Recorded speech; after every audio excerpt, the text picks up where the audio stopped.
Hello বন্ধুরা, আজকে কথা বলবো ছড়ি টু নিয়ে। ছড়ি টুটা কীরকম হলো সেটা নিয়ে কথা বলবো। যারা ছড়ি দেখেননি তাদের জন্য ছড়ি স্টোরিটা একটু বলে দিই।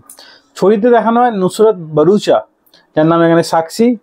সে একটা ছেলেকে ভালোবেসে বিয়ে করে এবং সে একটা অন্য জায়গায় থাকে, কিন্তু ছেলেটা তাকে গ্রামে নিয়ে আসে।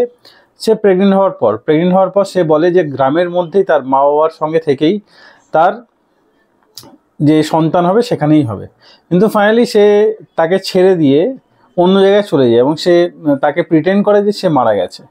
তো ফাইনালি যখন তার ডেলিভারির সময় আসে তার আগেই সে সেখানে আসে এবং সেখানে ভূত, সে তার সারাউন্ডিংয়ে সাক্ষী তার ভূত সারাউন্ডিংয়ে দেখতে পায়, তিনজনকে দেখতে পায় যে তার সারাউন্ডিংয়ে ঘুরছে এবং কিছু আমাদের সামনে ভৌতিক এলিমেন্ট আমাদের সামনে দেখানো হয়।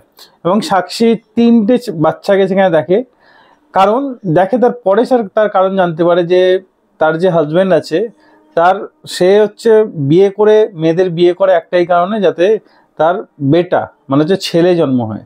যখনই কোনো মেয়ে জন্ম হয় তখন সেই বাচ্চাদের মেরে দেওয়া হয়। যখন তার ওয়াইফের যখন কোনো মেয়ে সন্তান হয় মেয়েটাকে তো মেরে দেয়, বাচ্চাটাকে তো মেরে দেয় এবং তার ওয়াইফকেও মেরে দেয়।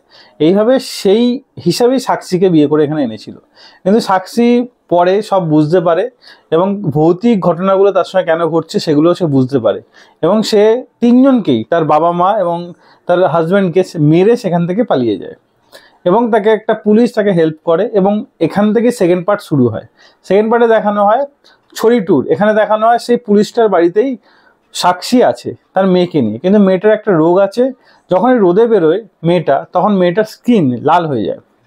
এবার আপনাকে একটা কথা বলে দিই, যদি আপনি মুভিটা দেখবেন ভাবেন ওয়ান টাইম ওয়াচ, অবশ্যই একবার দেখতেই পারেন। ভৌতিক হরর খুব বেশি নেই। যদি আপনি হরর দেখতে খুব ভয় পান তাহলে দেখতে পারেন, মানে হরর ভয়ের মতো সেরকম কিছু নেই। যদি আপনি হরর মুভি খুব ভালোবেসে থাকেন কিন্তু আপনি নিরাশ হবেন এই মুভিটা থেকে। তো এবার উইদাউট স্পয়লার আছে মুভিটার, আমি যে বলছি, যদি আপনি দেখতে চান এখানেই ছেড়ে দিয়ে এখানে ভিডিওটা ছেড়ে দিয়ে আপনি মুভিটা দেখতে পারেন। তো আমি মুভির পুরো স্টোরিটাই আপনার সামনে শেয়ার করছি। তো যদি আপনার মনে হয় একবার ট্রাই করতে পারেন। তো এই পুলিশের সঙ্গে পুলিশের বাড়িতে মেয়েটা থাকে, কিন্তু পুলিশ সেখানে থাকে না, মায়ের বাড়ি, পুলিশটার মায়ের বাড়িতে সাক্ষী থাকে তার মেয়েকে নিয়ে এবং একটা কাজের লোক তার সঙ্গে থাকে। কিন্তু তার যে হাজব্যান্ড সে বেঁচে থাকে। সে তার মধ্যে ভৌতিক ক্ষমতা না থাকলেও সে যে এরিয়ার মধ্যে যে মেয়েদের মেরে দেওয়া হয় তার যে মেন প্রধান হচ্ছে আদি মানব।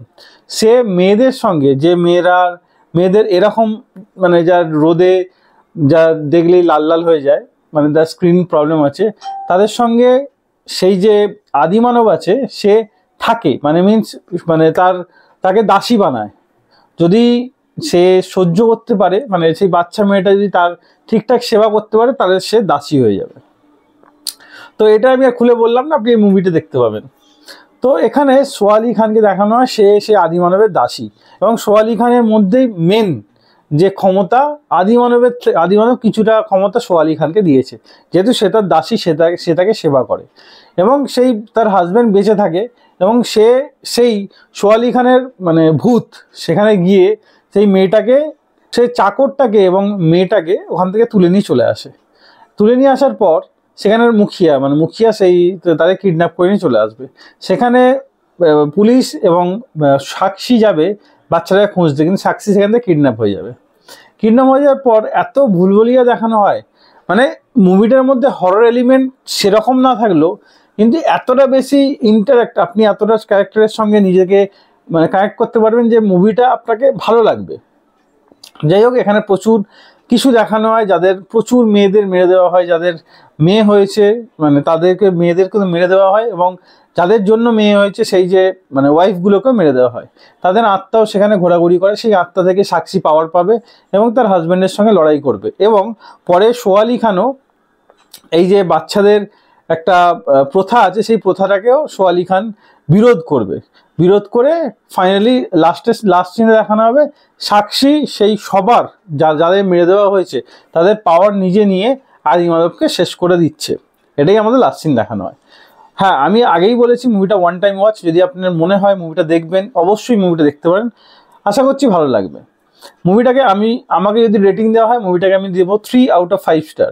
মুভিটার মধ্যে আরও অনেক হরর এলিমেন্ট রাখা যেত, এত সুন্দর জায়গায় অ্যাটমসফিয়ারে শুটিং হয়েছে, এত ভালো ক্যামেরা ওয়ার্ক দেখানো হয়, আরও বেশি হরর এলিমেন্ট দেখানো যেত, যেটায় মানে মাথা খারাপ হয়ে যেত, আপনার গুপসবাম্পস পুরো লোম দাঁড়িয়ে যেত, এত হরর এলিমেন্ট আনা যেত এই মুভিটার মধ্যে। আপনি দেখলেই বুঝতে পারবেন কি সুন্দর। যেমন ছড়িতে আমার ছড়ি 2 এর থেকে ছড়িটা বেশি ভালো লেগেছে, কারণ ছড়ির মধ্যে যে সাসপেন্স, একটা হরর এলিমেন্ট সুন্দরভাবে প্রেজেন্ট করেছে, সেই প্রেজেন্টেশন এখানে কোথাও হারিয়ে গেছে। আর এখানে প্রচুর ক্যারেক্টার ইন্ট্রোডিউস করার জন্য সেই মানে সেই যে সাসপেন্স, একটা হরর ব্যাপারটা, সেই ব্যাপারটা অনেকটা কমে এসছে। তো হ্যাঁ, ওয়ান টাইম ওয়াচ অবশ্যই আপনি চান একবার দেখতেই পারেন। তো আজ এই ভিডিও এতটাই। ভিডিও ভালো লাগে একটা লাইক অবশ্যই দেবেন, এরকম আরও ভিডিও পেতে চ্যানেলটা সাবস্ক্রাইব করে পাশে থেকে বেল আইকনটা অবশ্যই বাজিয়ে দেবেন। দেখা হচ্ছে পরের ভিডিওতে। তখন ভালো থাকুন, সুস্থ থাকুন। ভিডিও দেখার জন্য ধন্যবাদ, বাই।